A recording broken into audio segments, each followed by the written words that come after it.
So in this video, I'll be reading a channeling which contains questions that I had for love, or God, the universe, whatever you want to call it. And there's some really interesting material here that really helped me, so I hope that it helps you too. Thanks for listening. Let's begin. Love speaks.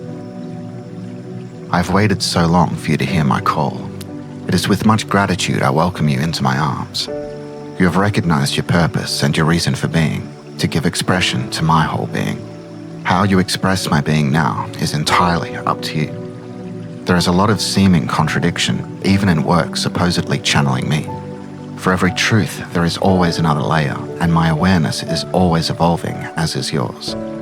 What I once thought of as truth I have discarded, and as I evolve in my own truth and awareness, so do you, who are evolving along with me.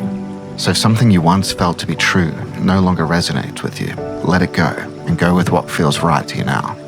Question: can you explain loving and unloving light?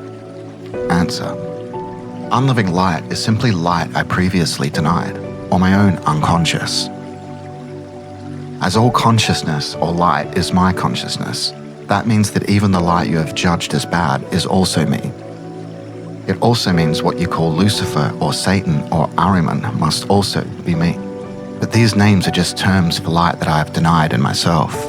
Light that originated from me through my own denials of myself.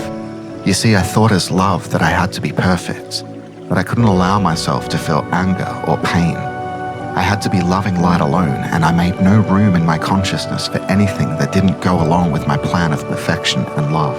But my negation of anything that I perceived as less than perfect didn't make it disappear. In fact, it empowered it. And it gave rise to seemingly separate entities known as Lucifer, Satan, or Ahriman. From now on, I'll just refer to them as unloving light. And these entities since then have been further empowered by my denials, and have been firmly in control of creation and you until now. I am in the process of redeeming these devils in me by no longer denying them as separate entities. I have welcomed them back into myself as a part of me. As parts of me who were rightfully very angry at my denial of them. No wonder they rebelled against me. I didn't give them any room in my creation, so they have had no choice but to try and create a creation of their own. A creation sadly lacking in love. A creation that for a long time I didn't want any part of. I tried separating myself from my creation and to fill myself only with reverie of my light. What you might call meditation. I tried to ignore for as long as I could what didn't fit my image of the perfect God I thought that I had to be. And guess what? As my children, you have been doing exactly the same thing in your own way. Spiritual people turn to meditation as a way of avoidance, viewing creation as an illusion that needs to be escaped, or that heaven is the reward for a life of suffering well lived. Atheists look to science and technology to replace what has been lost. Others turn to alcohol or drugs or any other addictions to not have to face what is right in front of them. And what is in front of you all is the same thing that has been in front of me. You. Or more accurately, the you that you have denied. Unloving light is therefore your denials as it is mine. You have created the rebellion and destruction in your lives and in the world at large through your denials. You have empowered destruction and every horrific thing you can imagine through your denial to accept all of yourself. And through this denial, unloving light has owned you and made you its slave. Through your own denials and guilt, this unloving light has found its way in and manifested the circumstances that seem to punish you and keep you stuck in a never-ending cycle of death. If you avoid or deny any part of yourself, you give unloving light the power that you yourself denied. And that power will be used against you at some point to bring the destruction and death that it seeks.